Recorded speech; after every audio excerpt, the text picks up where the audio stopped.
ஐயா வணக்கங்கய்யா. மணி சார் வணக்கம். வணக்கம். எப்படி இருக்கீங்க? நலமா இருக்கேன். இந்த 2026 புத்தாண்டு எப்படி இருக்கு? உலக ரீதியா எப்படி இருக்கு? கோச்சாரமா எப்படி கிரகங்கள் அமைஞ்சிருக்கு அப்படிங்கிறத பத்தி சொல்லுங்க. கண்டிப்பா சொல்லிடலாம். இனிய புத்தாண்டு நல்வாழ்த்துக்கள்.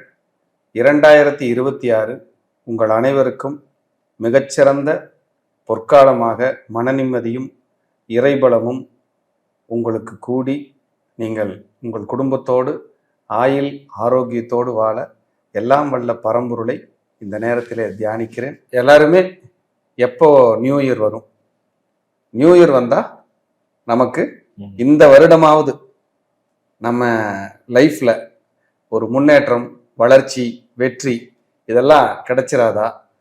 நம்ம இந்த வருஷம் வீடு கட்டிட மாட்டோமா? நமக்கு இந்த வருஷம் ஒரு குழந்தை கிடைச்சிடாதா? நமக்கு இந்த வருஷம் ஒரு கல்யாணம், நமக்கு ரொம்ப நாள் வெயிட்டிங்கில் இருக்கிற கல்யாணம் நடந்துடாதா? ஒரு இடம் வாங்க மாட்டோமா? ஒரு வேலை கிடைக்காதா? படிப்புக்காக வெளியூர் வெளிநாடு போக மாட்டோமா? ஆரோக்கியம் மீட்டெடுக்க மாட்டோமா? இப்படி பல விதத்திலையும் அவர்களுக்கு கேள்வி இருக்கும். இந்த நியூ இயரை கொஞ்சம் எதிர்பார்த்து மக்கள் காத்துக்கிட்டு இருப்பாங்க. அப்படி 2026 வருது. 2026 கரெக்டா பாருங்க, வியாழக்கிழமை அன்னைக்கு புத்தாண்டு பிறக்குது. குருவினுடைய நாளில் புத்தாண்டு பிறக்குது. சந்திரனுடைய நட்சத்திரத்துல புத்தாண்டு பிறக்குது, ரோகிணி. அப்போ 2026ங்கிறது பாத்தீங்கன்னா சூரியனுடைய ஆதிக்கம், 1ஆம் எண். பிறக்கிற நாள் குருவோட ஆதிக்கம், பிறக்கிற நட்சத்திரம் சந்திரனோட ஆதிக்கம். அப்ப இங்க ராஜ கிரகங்கள் என்று வர்ணிக்கக்கூடிய சூரியன், குரு, சந்திரன், இப்படி 3 கிரகங்களுடைய ஆளுமையில தான் அந்த புது வருடமே ஆரம்பிக்க போகுது. அப்ப சூரியன் அப்படின்னாலே என்னன்னா அரசாங்கம், அரசியல், ஆன்மீகம், உயர்கல்வி, மருத்துவம், மருந்து, குழந்தைகள், இதெல்லாம் சூரியன் 5ஆம் இட காலச்சக்கரத்துக்கு. குரு அப்படிங்கிறது பெரும் பணம், வெளிநாடு, வெளி மாநிலம், வெளியூர், இதுல எல்லாம் நம்ம எந்த அளவுக்கு ஜெயிக்க போறோம், இது சார்ந்து நம்ம எந்த அளவுக்கு வின் பண்ண போறோம் அப்படிங்கிறத குறிக்கும்.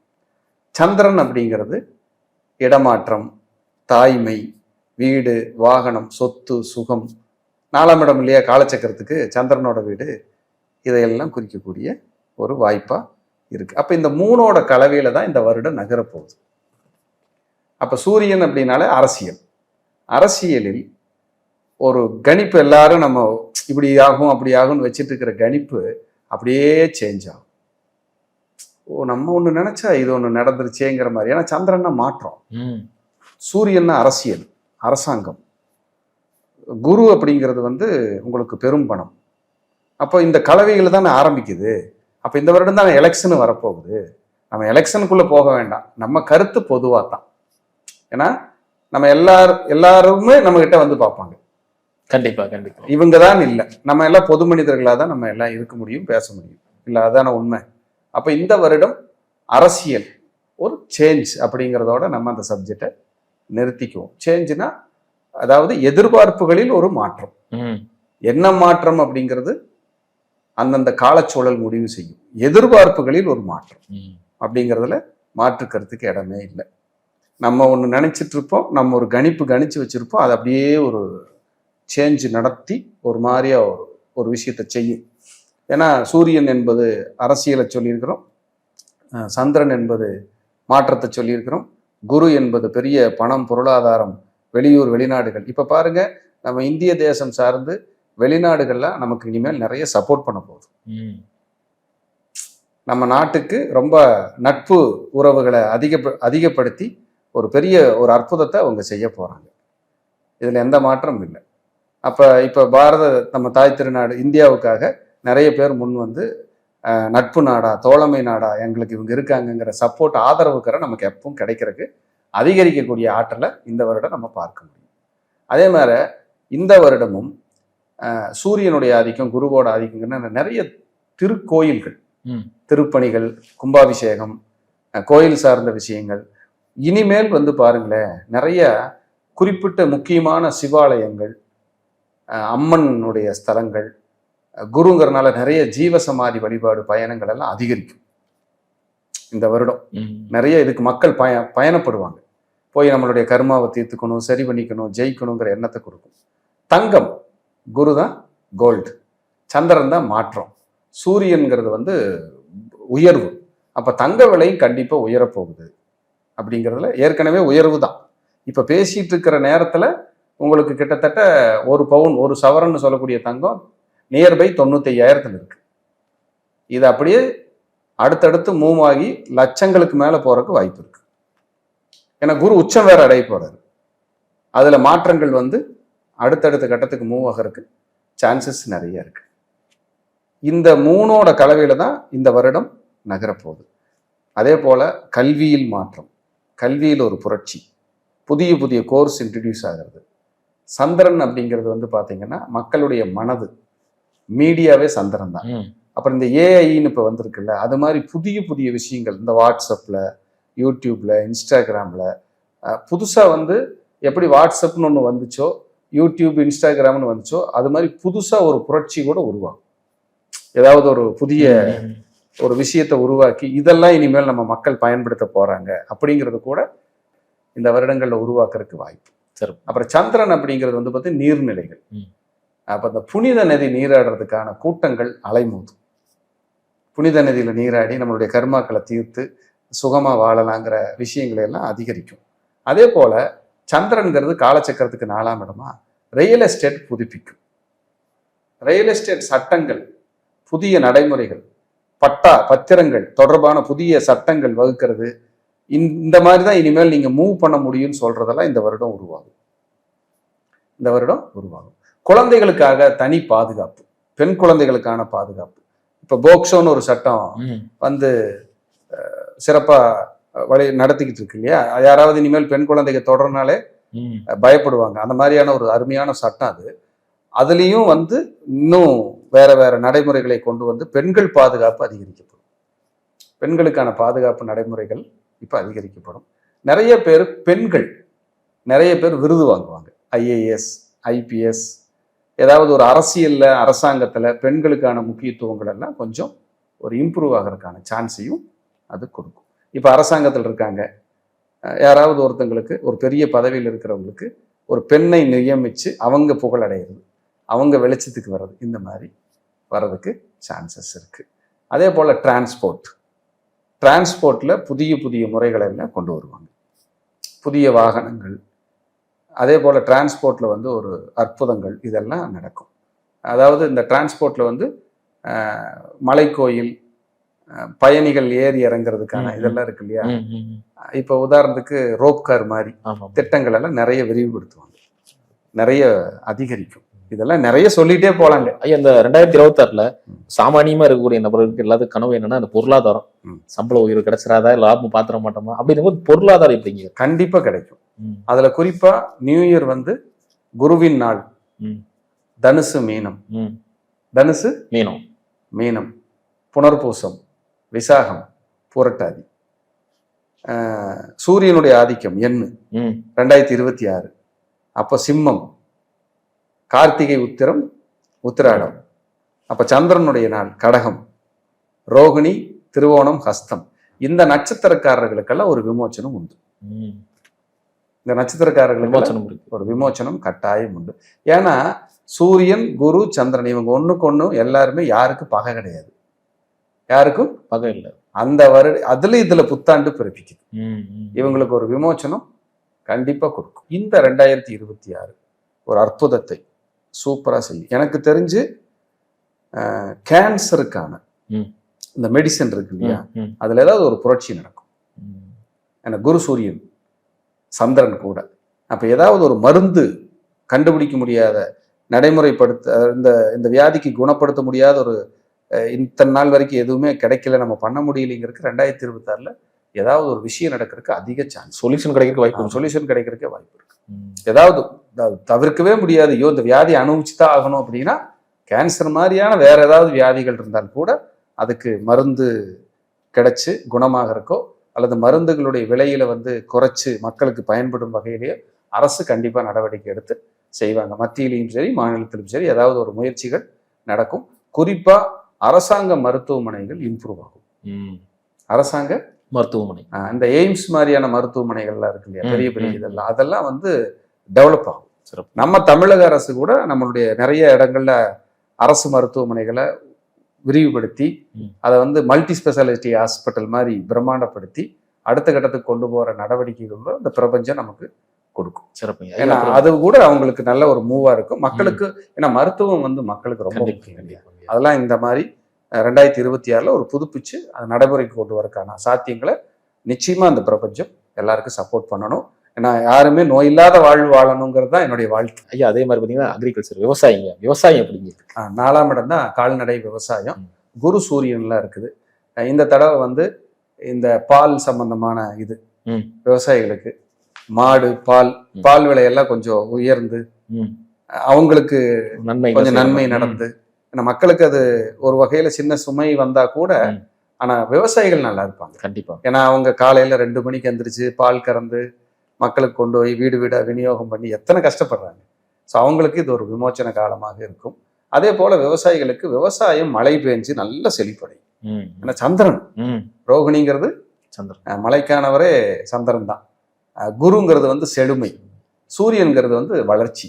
அப்ப மழை பெஞ்சு விவசாயமும் இந்த ரியல் எஸ்டேட்டும் விவசாய பூமிகளும் செழிப்பா இருக்கும் அப்படிங்கிறது என்னுடைய பொது கருத்தை முன்வைக்கிறேன். இது யாருக்காகவும் யாரையும் சார்ந்து குறிப்பிடுகின்ற எந்த கருத்தும் இல்லைங்கிறத இந்த நேரத்துல பதிவு பண்ணி இது பொதுவான பலனா நம்ம பேசிடுறோம். ஐயா, இப்ப நம்ம ஒவ்வொரு ராசிக்கான பலன்களை வந்து நம்ம பார்த்துடலாம். இப்ப நம்ம பார்க்கக்கூடிய ராசி மேச ராசி. 2026 இந்த மேச ராசிக்கான பலன்கள் என்னவா அமைஞ்சிருக்கு அப்படிங்கிறது சொல்லுங்க. நிச்சயமா மேசராசி அன்பர்களுக்கு வணக்கம். உங்களுக்கு இனிய புத்தாண்டு நல்வாழ்த்துக்கள். மேசம் ஏற்கனவே காலச்சக்கரத்துக்கு முதல் ராசின்னு நம்ம நிறைய பதிவுகள் போட்டுக்கிறோம். காலச்சக்கரத்துக்கு முதல் ராசியில் இருக்கிற மேசராசி அன்பர்களுக்கு இந்த வருடம் அவருடைய ராசிக்கு 2ஆம் இடமான இடத்துலதான் அந்த நட்சத்திரத்துலதான் உதயமாகுது புத்தாண்டு. ரோகிணியில 2வது ராசி தான் ரிஷபம், அதுலதான் உதயமாகுது. இப்ப அவங்களுக்கு 7.5 சனி நடந்துட்டு இருக்கு. ராகு கேது 5ஆம் இடத்துல கேதுவும் 11ஆம் இடத்துல ராகுவும் இருக்காங்க. குரு இப்ப 3ஆம் இடத்துல போயிட்டு இருக்காரு. அப்ப 3ஆம் இடத்துல குரு போகும்போது ஒரு இறுக்கம், நெருடல்கள், நெருக்கடி, மன அழுத்தம், அலைச்சல், பொருளாதார பிரச்சனை, போராட்டம், குடும்பத்தில் சண்டை சத்தம், பிரிவினை, ஹெல்த் இஷ்யூஸு, சொத்துக்கள் சார்ந்த வழக்கு வில்லங்கம், எல்லா காரியத்திலையும் தடை, தாமதம், போராட்டம் இத்தனையும் சந்திச்சுட்டு இருப்பாங்க. இப்போ இவங்களுக்கு ஒரே ஒரு ஆறுதல் என்னன்னா 11ஆம் இடத்துல இருக்கிற ராகு மட்டும்தான். எப்பவுமே 3, 6, 10, 11 உபஜயஸ்தானத்துல ராகு இருந்துச்சுன்னா வளர்ச்சியை கொடுத்துரும். எவ்வளவு கஷ்டம் வந்தாலும் தாங்கிக்கக்கூடிய ஆற்றலை கொடுத்துரும். ஆனா இந்த தடவை மேசராசி அன்பர்களுக்கு இந்த புத்தாண்டு நிச்சயமாக ஒரு முன்னேற்றத்தை கொடுக்கும், ஒரு வளர்ச்சி கொடுக்கும். அதுல எந்த மாற்றமும் இல்லை. ஏன்னா இடையில ஜூன் மாசம் குரு பயிற்சி ஆகிறார். அவர் தன்னுடைய ராசிக்கு 4ஆம் இடத்துல உச்சம் பெறார். 4ஆம் இடம்ங்கிறது உச்சம் பெற்று அவர் பார்க்கிற இடம் 12ஆம் இடம், 8ஆம் இடம், 10ஆம் இடம். இந்த இடத்தையெல்லாம் பார்க்க போறாரு. அப்ப இந்த இடத்தையெல்லாம் பார்க்கறதுனால என்னாகும்? தொழில் சார்ந்த நெருக்கடிகளிலிருந்து முதல்ல விடுதலை கிடைக்கும். ஆரோக்கியத்துல நிறைய பிரச்சனையை நான் சந்திச்சுக்கிட்டு இருந்தேன் அப்படின்னா அந்த ஆரோக்கிய குறைபாடுல இருந்து ஒரு ரிலீஃப் கிடைக்கும். ஒரு சொத்து விற்கவே முடியல, நான் ரொம்ப கஷ்டப்பட்டுக்கிட்டு இருக்கிறேன் அப்படின்னா சொத்து விற்பாங்க. ஆயுள் பயம், சர்ஜரி, ஆக்சிடென்ட் பிரச்சனையவே நான் சந்திச்சுக்கிட்டு இருக்கேன், எனக்கு ஒரு விமோச்சனமே இல்லையானா இப்ப விமோச்சனம் ஆகும். தொழில் சார்ந்த விஷயத்துல நான் நெருக்கடியோட இருக்கிறேன்னா அந்த நெருக்கடிக்கெல்லாம் ஒரு விமோச்சனம் கிடைக்கும் மேசத்துக்கு. இது வந்து பொதுவா இருக்கிற ஒரு விஷயம். இந்த ராசிக்கு குரு 4ஆம் இடத்துல வந்தாருன்னா முதல்ல மன அமைதி கிடைச்சிடும். இந்த ஆழ்மனம், மனம் இது சார்ந்த விஷயத்துல ரொம்ப ஸ்ட்ரெஸ்ஸா இருந்தாங்கன்னு வைங்க, எல்லாம் பார்த்துக்கலாம்ப்பா, எதுனாலும் நம்ம சமாளிச்சுக்கலாம்ப்பா அப்படிங்கிற எண்ணத்தை கொடுக்கும். வருமானத்துக்கான கிரகத்திற்கு 2ஆம் இடத்திற்கு குரு பயிற்சி 3ஆம் இடத்துக்கு வர்றாரு. 2ஆம் இடத்திற்கு 3ஆம் இடம். அப்ப சுயமுயற்சியால் முன்னேறுவாங்க. நான் பொருளாதாரத்தை இழந்துகிட்டே இருக்கிறேன், எனக்கு ஒரு விமோச்சனமே இல்லையானா பொருளாதார தன்னிறைவு உங்களுக்கு கிடைச்சிடும். இப்போ என்னன்னா 7.5 சனியில விரயச்சனி இருக்கிறதுனால பொருளாதாரம் வர்றதை தக்க வச்சுக்க முடியாது. வீண் விரயம், ஹாஸ்பிட்டல் செலவு, பேசுற பேச்சுனால பிரச்சனை, வம்பு வழக்கு, கொடுத்த கமிட்மெண்ட் என்னால நிறைவேற்ற முடியல, நெருக்கடியை சந்திக்கிறேன், இப்படி நிறைய சிரமம் சந்திச்சுக்கிட்டே இருந்துகிட்டு இருக்காங்க. இந்த பயிற்சிகள் இந்த 2026 இவருக்கு புத்தாண்டு பலன்கள் எல்லாம் இவங்களுக்கு நல்லாதான் இருக்கு. இவங்க கவலைப்பட்டுட்டு ஐயோ நமக்கு அப்படி ஆயிருமா இப்படி ஆயிருமா அப்படிங்கிற எண்ணம் தேவையே கிடையாது. அவங்க மனசுல இருக்கிறதே மெயினா அந்த சனி பகவான் தான். சனி விரையச்சனியா இருக்காருல்ல, என்னன்னா அந்த சனியை குரு பாக்குறாரு உச்சம் பெற்று ஜூன் மாசத்துக்கு அப்புறம் அந்த ஜூன்ல இருந்து ஒரு ரிலீஃப் கிடைக்கும். ஆனா 11 இருக்கிற ராகு டிசம்பர்ல தான் பயிற்சி ஆகிறாரு. அது வரைக்கும் உங்களுக்கு என்ன கஷ்டம் என்ன பிரச்சனை வந்தாலும் சமாளிச்சு சமாளிச்சு சமாளிச்சு சமாளிச்சு அடுத்த கட்டத்துக்கு போறதுக்கு தயாராகிடுவாங்க. ஆனாலும் 7.5 சனி நடக்கிறதுங்கிறது கொஞ்சம் ஜாக்கிரதையாகவும் கவனமாக தான் இருக்கணும். இதை விட ஒரு மெயின் மேட்ரு முக்கியமான விஷயம் என்னன்னா சார், இவங்களுக்கு பயிற்சி ஆகுது, எல்லாத்துக்கும் 12 ராசிக்கும் பயிற்சி ஆகும். இந்த பயிற்சி நம்ம எப்படி பார்க்கணும் அப்படின்னா, இவங்களுக்கு பயிற்சி ஆகிற கிரகம் இவங்க பிறக்கும் போது என்ன கிரகத்தின் மேல பயணிக்கிறதுங்கிறது தான் ரொம்ப முக்கியம். இப்போ மேசராசியா இருந்து சனி பயிற்சி மீனத்துக்குள்ள வந்திருக்கு இல்லையா, விரையச்சனியா, அங்க ராகு இருந்துச்சுன்னு வைங்க மீனத்துக்குள்ள, இவங்களோட ஆணி வேற அசைச்சிட்டு போயிடும். ராகு இருக்கு. ஆமா, இப்ப கடகத்துல யாருக்காவது ராகு இருக்கு, மேசராசியில பிறந்திருக்காங்க, கடக ராகு இருக்கு, 1980 பிறந்தவங்களுக்கு கடக ராகு இருக்கும். அப்ப ராகு மேல குரு வரும்போது பாருங்க, தேவையில்லாத முதலீடுகளுக்குள்ள போய் பணம் போட்டு மாட்டிக்குவாங்க. அப்போ சும்மா கோச்சாரம் கோச்சாரம் பெயர்ச்சி பெயர்ச்சின்னு பேசுறதை விட, அந்த பெயர்ச்சி ஆகிற சனியோ ராகுவோ கேதுவோ குருவோ நீங்க பிறக்கும் போது இருக்கிற ராசி கட்டத்துல எந்த கிரகத்து மேல பயணிச்சு போகுதுங்கிறது தான் கவனிக்கப்பட வேண்டிய விஷயம். அதுதான் உங்களை போட்டுட்டு உலுக்கிட்டு இருக்கும். ஒன்னும் நல்லதை செய்யும், இல்லைன்னா கெட்டதை செய்யும். இப்ப யாருக்காவது கடகத்துல சாரி உங்களுக்கு மீனத்துல சுக்கிரன் இருக்கு, உச்சம் பெற்று இருக்காங்க, அங்க இப்ப கோச்சார சனி போயிட்டு இருக்கு, அவங்க எவ்வளவோ கஷ்டப்பட்டாலும் வருமானத்தை வந்துகிட்டே இருக்கும். தேன் கூட்டை தேடி தேனி போற மாதிரி, தேன் கூட்டை தேடி தேனீக்கள் போகிற மாதிரியான பீரியட் இது. 7.5 இருக்கு, ஆனாலும் நான் வருமானத்துக்கு எனக்கு குறையில்லை அப்படின்னு எல்லா 7.5 சனிக்காரங்களும் சொல்ல முடியாது. மீனத்துல யாருக்கெல்லாம் குரு இருக்கோ, யாருக்கெல்லாம் சுக்கிரன் இருக்கோ, அவங்க பெஸ்டா ஃபீல் பண்ணிட்டு இருப்பாங்க. யாரு மேசராசியில பிறந்தவங்களா இருந்தாலும். அப்ப எல்லாத்துக்குமே பொதுவா 7.5 உனக்கு பிரச்சனை புரட்டி போட்டுரும், நெருக்கடி கொடுத்துரும்னா விமர்சனம் வரத்தான் செய்யும். அப்ப அவங்க ஜாதகத்துல, அவங்க ஒரிஜினல் ஜாதகத்துல பிறக்கும் போது இருந்த கிரகத்துல எந்தெந்த கிரகம் எங்க இருக்கு, அந்த கிரகத்தின் மேல யாரு பயணிக்கிறாங்க, இதுதான் ஏன் மெயின். கண்டிப்பா அதை விட்டுட்டு அப்படியாக்கும் இப்படியாக்கும் அப்படின்னா நம்ம வியூஸ்க்காக நம்ம ஓட்டத்துக்காக பேசுறது, அப்படியெல்லாம் பேசக்கூடாது. கிளைண்ட கன்ஃபியூஸ் பண்ணக்கூடாது, வாடிக்கையாளர்களை பார்வையாளர்களை. அப்ப இதுதான் தெளிவான ஒரு விஷயம். நம்ம இப்படிதான் சொல்றோம். நீங்க ஜாதகம் பார்க்க வந்தா கூட கோச்சாரத்துல நீங்க மேசராசிக்காரங்களா இருந்தாலும் எனக்கு 7.5 சனினால கெடுதி கஷ்டம்னால நீங்க புலம்ப வேண்டாம். உங்களுக்கு 7.5 சனி நடந்துகிட்டு இருந்தா கூட சனியோ குருவோ ராகுவோ கேதுவோ இல்ல மத்த மாத கிரகங்கள் சுக்கிரன் செவ்வாய் சூரியனோ எந்தெந்த கிரகங்கள் மேல பயணிக்குங்கிறத நீங்க வாட்ச் பண்ணணும். அது வாட்ச் பண்ணாம நீங்க இருக்க முடியாது. இப்ப மேசராசியில 7.5 நடக்குது, உங்களுக்கு ராகு நீங்க பிறக்கும் போது எங்க இருக்குதோ அதன் மேல கோச்சார சூரியன் போச்சுன்னு வைங்க, அந்த 1 மாசம் உங்களை உலுக்கிட்டு தான் போகும். ஏன்னா அது கிரகண தோஷமா மாறிடும், உங்க வருமானத்தை கை வைக்கும், லாக் பண்ணும். இப்படி நிறைய சூட்சமங்கள் இருக்கு. அதை விட்டுட்டு நம்ம பொதுப்படையாவே எனக்கு 7.5 நடக்குது எனக்கு 7.5 நடக்குதுன்னா எத்தனையோ மேசராசி 7.5 நடக்கிறவங்க நல்லா தான் இருக்காங்க. அப்ப ஏன் நல்லா இருக்காங்கன்னு அனலைஸ் பண்ணும்போது தான் அவங்க ஜனன ஜாதகத்துல இருக்கிற கிரகத்தின் மேல நல்ல கிரகங்கள் பயணிச்சுக்கிட்டு இருக்கும். தசாபுத்தி நல்லா நடந்துகிட்டு இருக்கும், அதுக்கு தகுந்த மாதிரி நடந்திருக்கும். தசாபுத்தி தான் மெயினா பார்க்கணும். தசாபுத்தி சரியில்லாதவர்களை கோச்சாரமும் சரியில்லை என்றால் கொல்லாது, கொடுமை பண்ணிட்டு போகும். என்னடா வாழ்க்கைன்னு ஒரு உலுக்கிட்டு தான் போகும். நடக்கிற தசை மாரக தசையா இருந்து, பாதகாதிபதி தசையா இருந்து, அஷ்டமாதிபதி தசையா இருந்தா இன்னும் பிரச்சனை அதிகம். அப்ப இதுக்குத்தான் உங்க ஊருக்கு பக்கத்துலயோ உங்களுக்கு தெரிஞ்ச இடத்துலயோ நண்பர்கள்கிட்டயோ ஜோதிடர்கள் யாராவது இருந்தா போய் உங்க ஜாதகத்தை கொடுத்து, பயிற்சி வருது, நியூ இயர் வருது, இந்த காலகட்டம் இந்த வருடம் எனக்கு எப்படி நகருங்கிறத நீங்க பார்த்துக்கலாம். அதுதான் உண்மை. அதை விட்டுட்டு கஷ்டம் நஷ்டம் இதெல்லாம் இல்லை. அது பொதுதான். பொதுப்பலன் தான். இதை பேஸ் பண்ணி தான் நீங்க போகணும். அப்போ உங்களுடைய மேசராசிக்காரர்களுக்கு இந்த வருடம் சொத்துக்கள் அமையறதுக்கு சான்ஸ், வீடு வாங்குறதுக்கு சான்ஸ், இடம் வாங்குறதுக்கு சான்ஸ், வாகனம் வாங்குறதுக்கு சான்ஸ். ஏன் சிலருக்கு வாகனம் விபத்தாகிறதுக்கு வாய்ப்பு, வாகனம் விபத்தாகிறதுக்கு வாய்ப்பு கொடுக்கும், வாகனத்தை ரிப்பேர் பண்ணிட்டே இருக்கிறங்கிற ஃபீல் கொடுக்கும். சிலருக்கெல்லாம் வேலை போயிடும், சிலருக்கெல்லாம் வேலையிலிருந்து தூக்கி வெளியில எங்கேயாவது அடிச்சிருவாங்க, இந்த ஊரை பக்கம் பார்த்து போ அப்படின்னு. அரசு பணியில் இருக்கிறவங்களுக்கு டீப்ரமோஷன், தேவையில்லாத மன உளைச்சல்களை எல்லாம் கொடுக்கறதுக்கு வாய்ப்பு இருக்கு. அப்போ உங்க தசா புத்தி வீக்கா இருந்து உங்க கோச்சார கிரகங்களும் வீக்கான கிரகத்தின் மேல பயணிச்சுக்கிட்டு இருந்ததுன்னா உங்களால தாக்கு பிடிக்க முடியாது. அந்த இடத்துலதான் நமக்கு பரிகாரம் தேவை.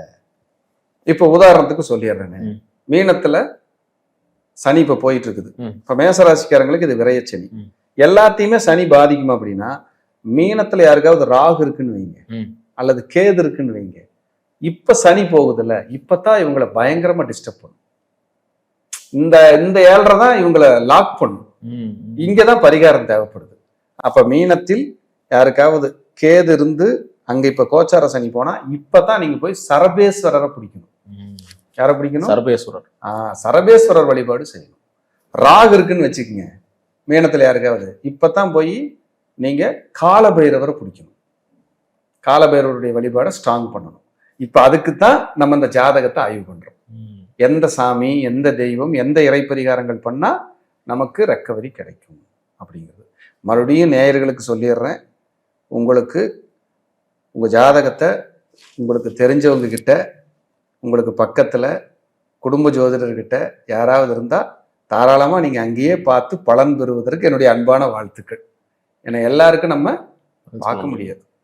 நீங்க அங்கேயே பார்த்து நல்லபடியா உங்களுடைய வளர்ச்சியை மேம்படுத்திக்கிங்கிறதா என்னுடைய அன்பு வேண்டுகோள். மேசராசி அன்பர்களுக்கு இல்ல, 12 ராசி அன்பர்களுக்கும். எனவே மேச ராசிக்கு இந்த வருடம் 2026 மைனஸும் இல்லை, பெரிய அளவுல பிளஸும் இல்லை, எதையும் தாங்கி சமாளித்து முயற்சி செய்து டிராவல் செய்யக்கூடிய அமைப்பை இறைவன் கட்டாயம் கொடுப்பான்.